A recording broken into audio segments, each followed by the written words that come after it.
You guys know by now, I try and keep it relatively positive. I try not to,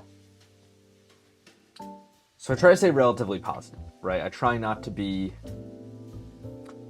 I try to stay relatively positive, right? I try not to be down in the dumps, hating, all these things, right? Because, I'll say, I think I could be a hater. I think, not that I'm not a hater now, but I think I could be, like, a real hater. Just, hating all the time, not focusing on any positivity.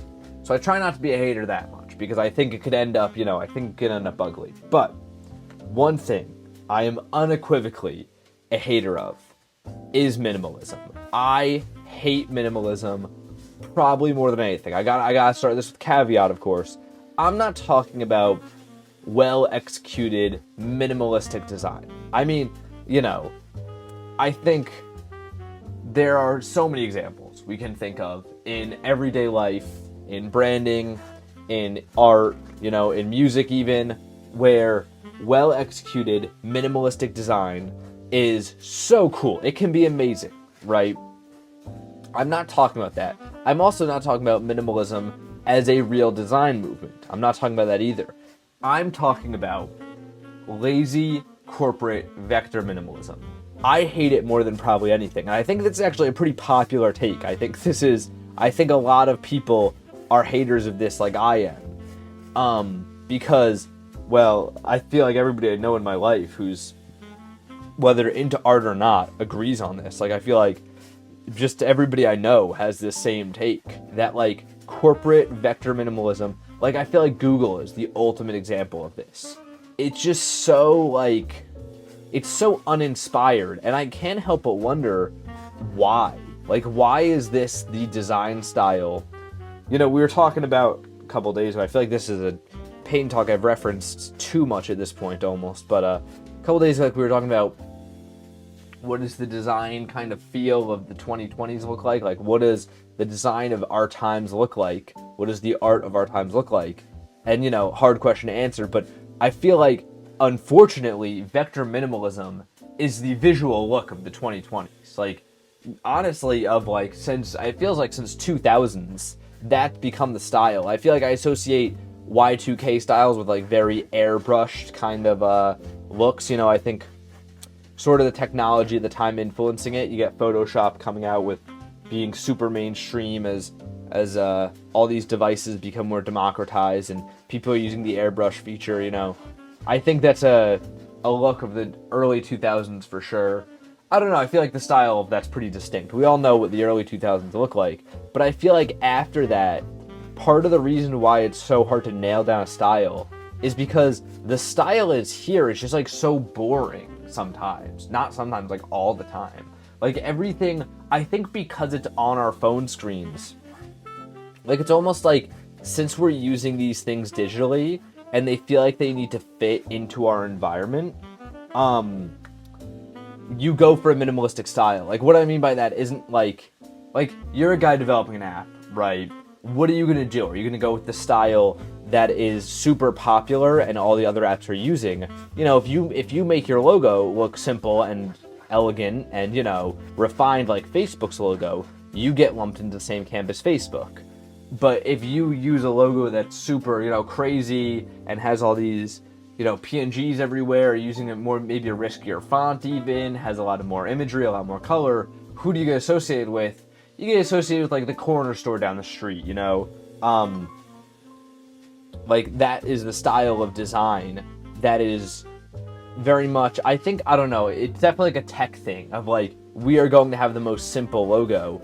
I also think that, like, going back to what we were saying before, but, like, I view, and this isn't, by the way, I should caveat that, like, me saying the 2000s are airbrushed, that's not, like, that's not true. Like, that's just the way I think of them. That's not the style of the 2000s. That's the way I kind of feel about the 2000s, though. Them being that style. And I feel like it works back then. Like, if you're Mark Zuckerberg starting Facebook, it makes sense that you'd be like, everybody's going for these crazy styles. Let's make ours... I think the original Facebook logo did have some, like, bubbling in the lettering. But let's make ours more simple. Let's make it more refined. Let's do this vector minimalism style. And that works, because when you're the first guy to do something, it's very different. Like, you stand out when you're the first guy to do a minimalistic style. When every billboard is covered in colors and airbrush and the Y2K style, and yours is white with just the word Facebook on it, yeah, like that gets its goal done. That's going to stand out really well. The problem is, I think over the last, I don't know, I'm not even going to try and put a time on it. I guess, like, let's just say 20 years for argument's sake. I don't think that's 100% correct, but, it'll work. If you guys haven't realized by now, you shouldn't take anything I'm saying as serious, like something to be repeated. You know what I mean? I don't know nearly enough about this to be somebody to cite on this stuff, but 20 years from then, when that logo is standing out because you're the only one doing it, and it's really cool when you're the only one doing it. I mean, that's awesome. When everybody is super loud and you're like quiet, confident, elegant, that's like the coolest thing ever. The problem that comes with that is now everybody's followed that. I think it's kind of like, again, the way I think of it in my head is almost 90s to the early 2000s. You kind of got that like .com bubble forming, and then I think like post Facebook, as like the 2000s escalate, it's almost just like reaping the rewards of that. Like the bubble bursts and it's gold coming out of it. So I think like in that downstream of everybody being like, oh my god, look how much money there is to make, they kind of took the aesthetics of it without giving it much thought, I always think that's so interesting when you watch like a dystopian movie and the tech companies look so cool in it, and they're all like super well designed, because that's just not how it goes. Like, I guess Apple's pretty into their aesthetics, right? But like, I don't know, I feel like that's just not how it goes in the real world. The tech companies just deal with like what works, They focus more on the technology, which I guess, makes sense. But what's so interesting, I think, is now that we're at this place where everything is so minimalistic, and so, like, again, that refined, cool billboard, if we're going to go back to that example, like, the whole world is filled with white billboards now.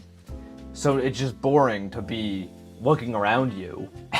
And the interesting thing is usually, like, it goes, like, swings to minimalism, and then it would only make sense. Boom, comes back. Like, I feel like the 60s had a very minimalistic style. It is graphic design, at least, I can speak on. I don't, I think the movies and the music and all these things didn't follow suit with that, but the graphic design of the 60s is very much like a minimalistic, aerial, condensed, bold. Like, that's what I think of when I think of the 60s in terms of graphic design. And then you get the 80s, it swings back, because it's like, okay, we did that, but now you gotta stand out again, because a lot of graphic design and like just design trends in general are made, unfortunately, to sell things. Like, you are trying to sell something when you design around it. So how do you sell? You gotta stand out. So when trends all move in one direction, you gotta swing back the other way and be like, you get to the 60s and you're like, we are everything super minimalistic. Let's be bold. Let's do the 70s. Let's do the 80s. Now things are gonna be super loud. And then I think like less or so, but in the 90s, a strain of minimalism comes back in from what I think of when I think of the 90s. Again, all this is very much just based on what I think of when I think of these designs. My reference points of what I've seen. This is not at all a objective analysis. But the interesting thing is that just didn't happen now. Like, it's not happening right now. Maybe it's too early to say that. Like, maybe it will happen soon. But it's just weird because it's like everybody... I think one of the reasons is because it's objectively at this point cheaper to do minimalism. Like, you could put one guy in a room and pay him as little as possible and make him crank out as much work in a minimalistic style of, like, very blank, spacey areas with just great photography and a logo. And, like, you can rush that guy as much as you want. The work will look relatively the same. If you put... This is actually, once again, this is me talking about my own experience being a designer. I think if you put 3 hours into a minimalistic work, it only comes out maybe 10% better than if you do it really quick. Once you got your grids laid out, once you got the base design there, in my experience, in my own work as a graphic designer, that's what I gather, right? But I think, like, when you do a maximalist style, think of like a more hand-drawn style, let's say companies go to that hand-drawn style, you gotta pay somebody to be in that room for a week. Like, you cannot, if you rush a hand-drawn style, you get a really shitty product. If you rush minimalism, you get something a little worse than usual, but still very much competent. And I think that's maybe a part of the why it hasn't turned all the way back, you know? I think art is probably less valued than it was back then, but I don't want to look at that as the answer, because I hate when you have a problem and the answer is just like, art's less valued, so then it's like, what do we do? Just like, everybody's too dumb to see the value in art? Like, I don't... Maybe there's a hint of truth in that. I'm going to choose not to believe that, though, because, you know, I think that's too pessimistic of a thought, and if people do think art's lost all its value, then, you know, it's the job of us artists to show them that value again. I think it's a terrible thought of, like, this is, like, we're just cooked, you know, I don't like that at all, but I think, like, that's also why minimalism's annoying me so much, though. My whole life this has been a thing, but it's definitely gotten worse as I've gotten older and done more of my own design work. I think that's why minimalism's annoyed me, because it hasn't switched back. Like, when I was a kid, seeing this whole minimalism thing really, like, be the biggest thing on earth, my thought was very much back then, as much as I didn't like it, I was like, okay, like, by the time I'm getting into my 20s, by the time I get older, like, things will have swung the other way. Because in my head, I was like, all the kids like me will grow up, they'll go into the design fields or whatever, they'll do their thing, and then since they grew up with minimalism, not liking it like me, they'll all go into this industry and change it. They'll change it up, and it'll be a cool design like we all want it to be. And the interesting thing is that just didn't happen. Once again, maybe this is prematurely. Maybe, you know, I'll get super lucky, and 5 years from now, people will be commenting on this video like, this guy predicted the future. Probably not, but, you know, one can hope. But, that's the reason I think it's annoying me, is because, like, okay, like, it's time. Like, you've done your tenure here as the design style. It's time for a more maximalist style to come in. And I that's why I think it comes back to, like, the fact that minimalism is marginally cheaper. I mean, I guess I shouldn't really go into that too much, but I do know that the budgets of a lot of, like, companies for design versus for everything else is very, significant. There is a smaller budget for design. So maybe that marginal price change is part of the reason why. You know, it could be sensibilities too. I could be trying to look too deep into it.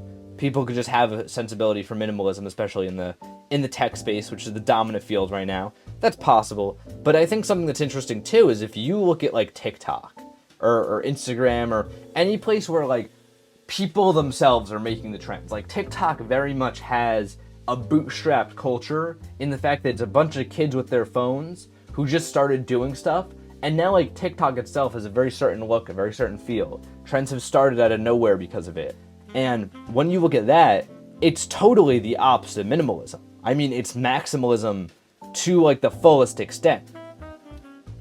And that's why I think it's so interesting that, like, no corporate entity has followed suit. Like, Times Square is the most boring place on earth right now, and probably will be the rest of my life. But yeah, that's my rant about minimalism. This painting's weird. I liked where I was going, and then I was like, what if I add some blue in here to try and, like, accent the the constructed shadows in it? Like, what if I tried to deepen those?